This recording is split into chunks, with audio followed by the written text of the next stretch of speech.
Hello everybody, this is ManOS and welcome back to the Eternal set review for the Multifaction cards of Defiance. Today it's time for part 3, but before we get started, you know the drill.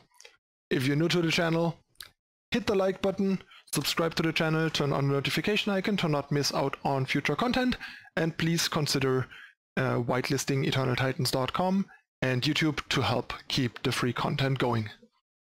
Thanks for that, and now on to the cards. All right, first we have Lesroy Courtier. I assume it's pronounced, or Courtier. I would assume Courtier. I mean, it's probably a loan word from France, from French. Anyway, 2 cost 03 in Zenon colors. When you play a relic, draw the top power card of your deck. So basically it generates your card advantage and also gives you a bit of a quality advantage. Problem is you need a lot of relics for this little elf to be worth it, and then it's only an 03, so it's just kind of gonna be a small wall. But the fact that it's an 03 actually makes it decent at blocking, since it at least blocks almost all the 1-drops and a part of the 2-drops and some of the small utility units. Yeah, all in all the card's actually not uninteresting for constructed. The problem I think is just that there's no deck that wants it and that has enough relics to support it, but it's a card that could be interesting down the line. It's not completely out of the question that this could show up in constructed under the right circumstances. In limited, kind of the same, has merit if your deck has enough relics. Not sure how many relics you would want off the top of my head to consider this card, but if your deck is like kind of grindy and controlling and has enough relics to support this, this seems like a pretty nice card advantage engine, giving you the power drops you need, while in the meantime making sure that you don't draw power from this guy, as well as your draw step, because your draw step will yield you a business, making this actually deceptively powerful as a draw engine. It's basically as good as drawing you an extra card for playing a relic, since drawing the top power card guarantees you draw business and also makes sure you can play the business cards that you draw. So yeah, this is much better than draw a power. This is basically almost as good as drawing a card, sometimes even better. Next we have Ibn Dune Smuggler. One of the smugglers that got the short end of the stick. Zenon has a history of getting the short end of the stick, so no surprises here. Yeah, we get a 3-cost 2/2. I think I said often enough how bad 3-cost 2/2s are. They don't trade with anything, and they don't block anything without trading. So what they usually do is they end up trading with utility chaff and 1-drops, which is terrible for 3-drop. This is just gonna like cost you so much tempo that it's backbreaking a lot of the time. The ambush doesn't remotely make up for this. I don't see how it does. Like, this card is so understated. And then yeah, we have a smuggler, so we get black market access, but it's not like that makes up for how bad the unit is. It would be way too expensive for a spell, I think. And yeah, playing this on curve is very, very costly. And yeah, unfortunate, but that's the way it is. Next we have Sistic Ritualist, a 1/4 for 3. Pledge on a multi-faction card is always nice, because this means you sort of get to run additional free seek powers in your deck, but this card is not particularly constructed relevant. You pay 2, exhaust Sistic Ritualist, and sacrifice another unit to draw a card, which is decent, but exhausting Ritualist and paying 2 is quite a high cost, so I don't see this being good enough in constructed, but in limited this seems like a pretty good card. A 3-cost 1/4 is a pretty solid blocker. The pledge comes in very handy, fixing your colors in limited, which is always welcome and not that easy to come by, and then the ability lets you throw away units that are blanked on the board and turn them into more helpful cards. So all in all, a pretty good limited card, I think.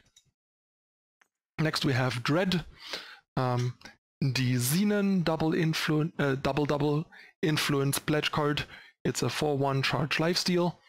At the end of the turn, you sacrifice it, so it's a one-shot, and if you sacrifice it at the end of turn, you draw another unit from your void. So if it didn't die in combat, you get back another unit, which kind of makes up for the card disadvantage, but you still lose quite a bunch of tempo by spending 4 power on basically draining your opponent for 4 and trading the card that you used for another unit that died before this. So first of all, you need a unit that is already in your void. Then the thing is also, if your opponent doesn't want you to get your unit back, they have the choice. It's kind of like a Punisher card. So they can choose to kill this or block this to deny you getting back the unit if they think what they are trading with Dread is less valuable than the unit you're getting back.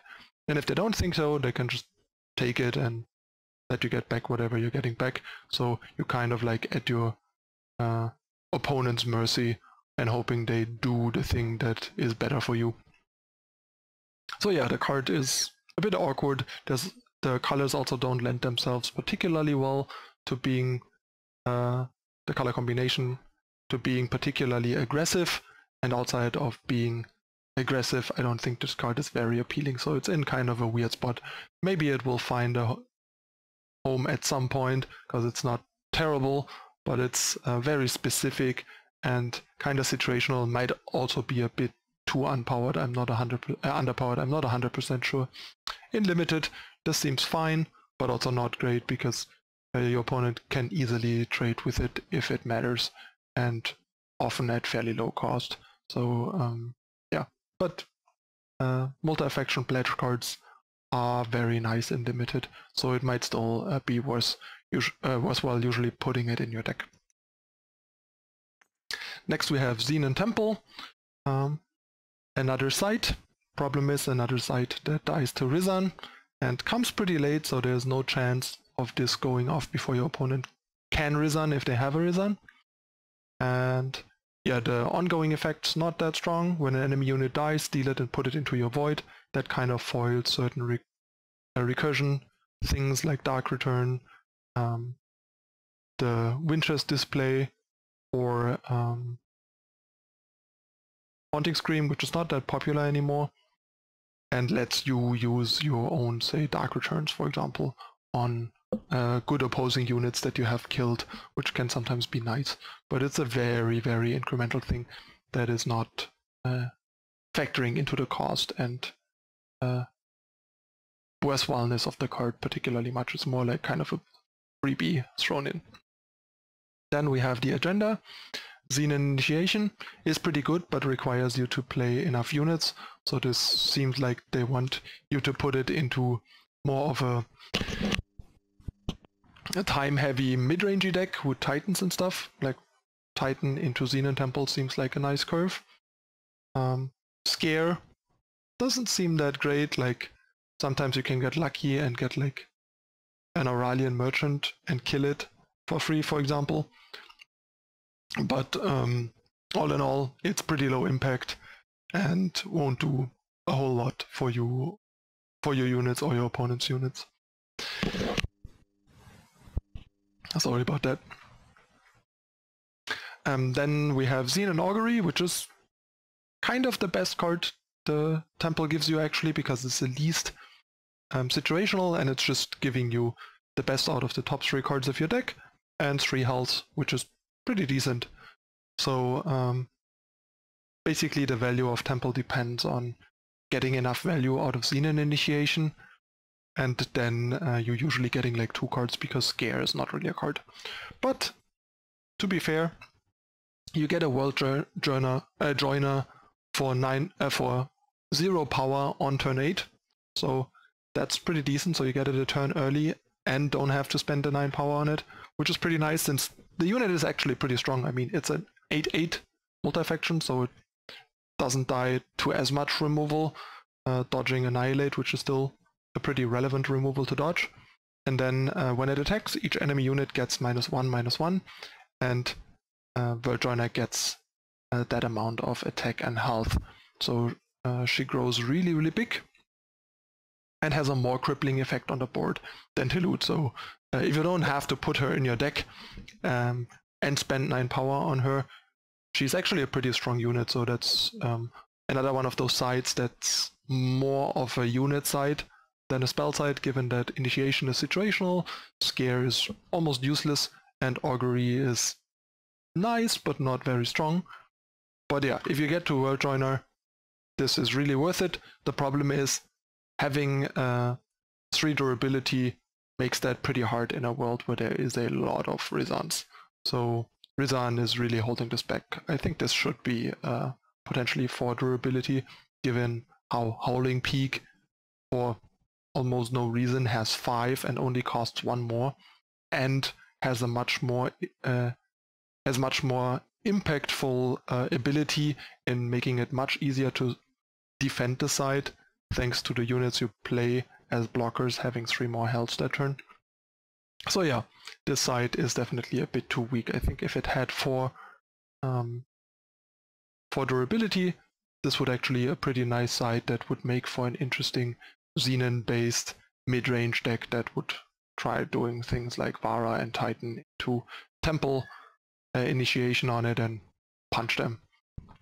But yeah, the way it is, card has a rough time, I think, because you don't get enough value out of it before they realistically Rizan it a lot of the time.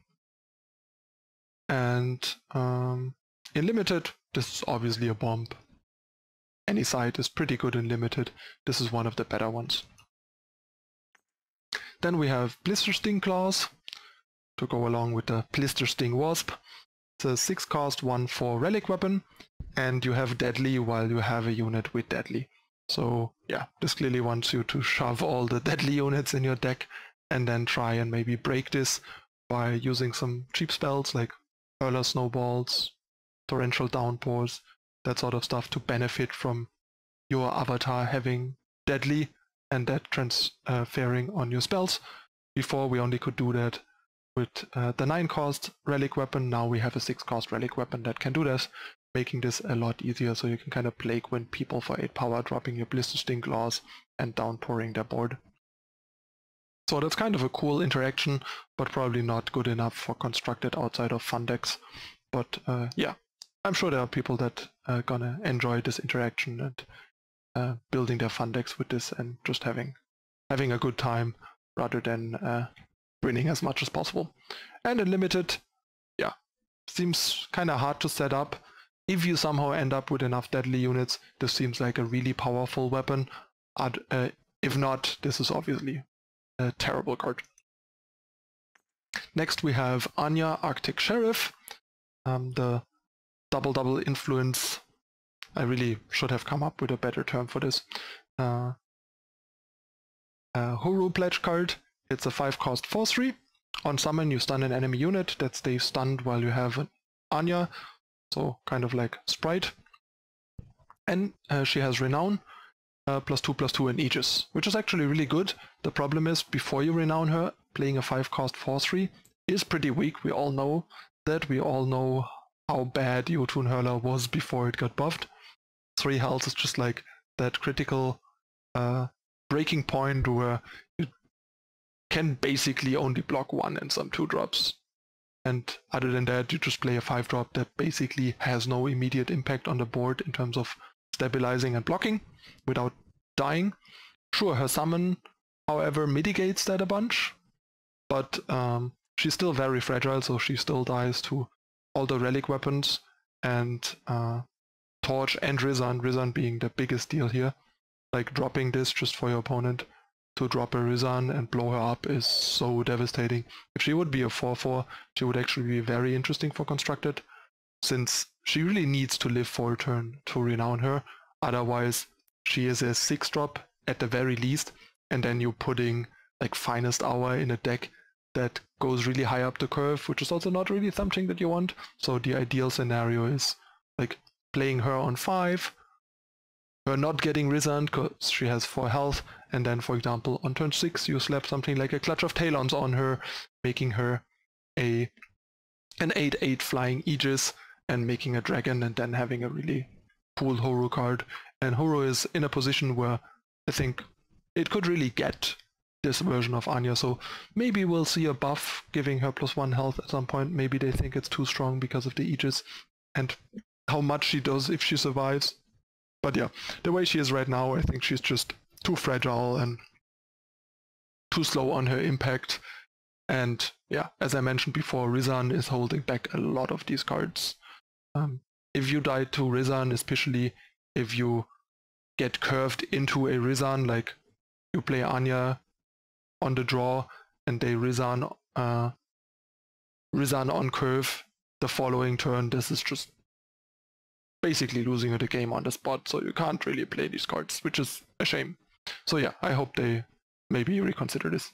In Limited, this is clearly a massive bomb, and it's also much more likely that you get to renown her the next turn, and then she's just an absolute monster. Next we have Gate Guardian, 6 cost 5/5, is fine, but not great in Limited, obviously not a constructed card, but the fact that it gets flying with Renown makes this actually a really good 6-drop. As a vanilla 6 cost 5/5 it would be a bit underpowered, but turning this into a 6 cost 5/5 flyer is super strong, so a really good Limited uncommon, I think, if you have enough ways to Renown it. Then we have Lost Scroll, another amazing new addition to Constructed. Yeah, people coming from Magic know how good Rampant Growth is, and we finally got a real sort of Rampant Growth type effect.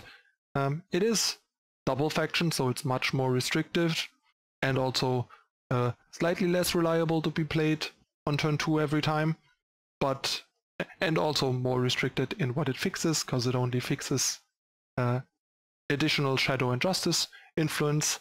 It cannot fix other colors like Rampant Growth, but if you think about it, a lot of the good Rampant Growth decks were 2-faction decks, like 2-color decks in Magic anyway, and Lost Scroll really fits that bill there.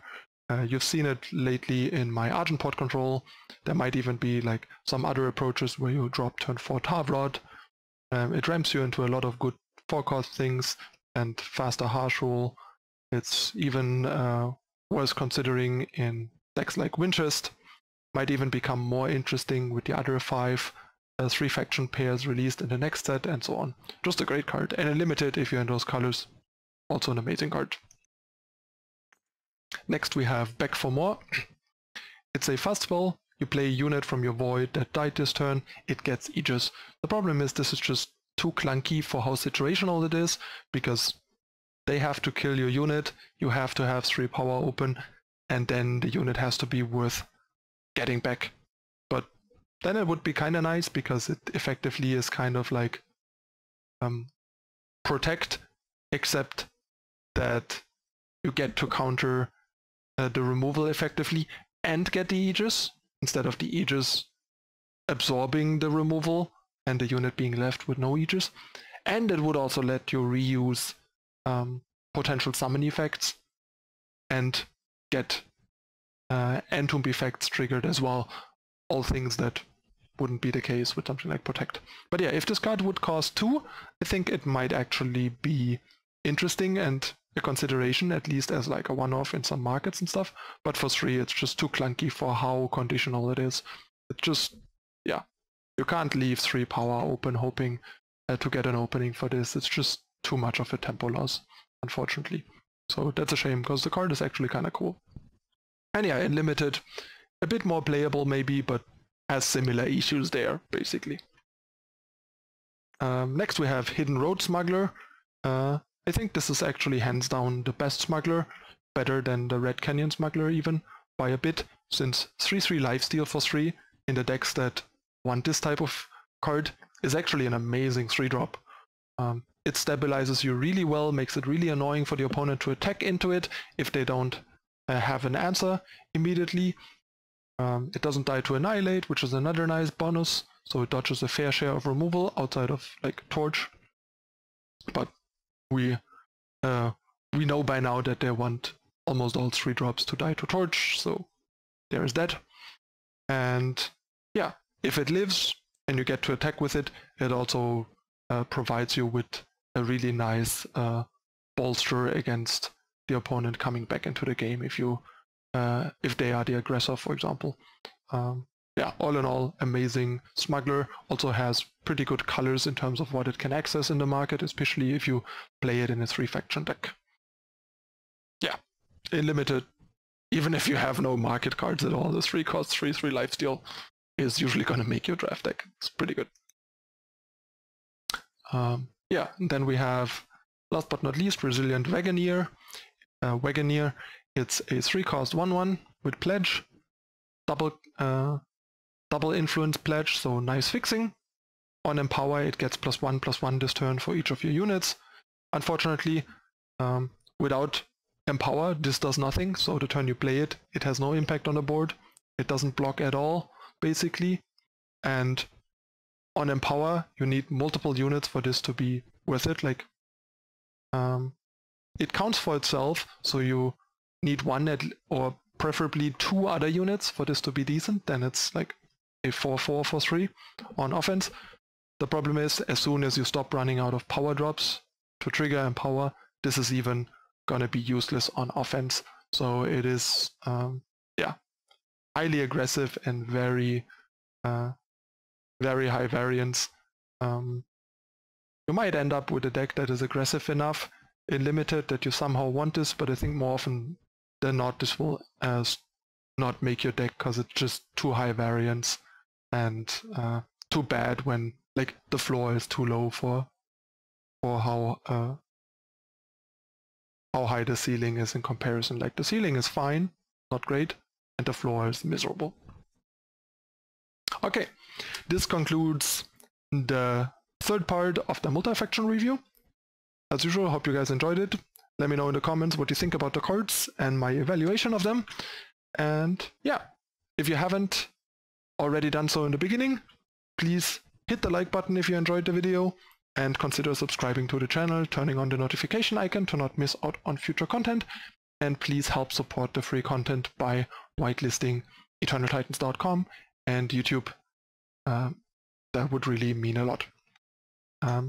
Also, you can find me on social media and live streaming on Twitch over there. You can also find all that info in the description as hyperlinks, and also a link, an invite link to my new Discord server that I set up for my supporters if you want to join that and hang out. Alright, thanks for watching everyone. This was the Eternal set review for the third part of the Multifaction cards for Defiance. I'm your host Manu S. Thank you for watching. I'll see you next time.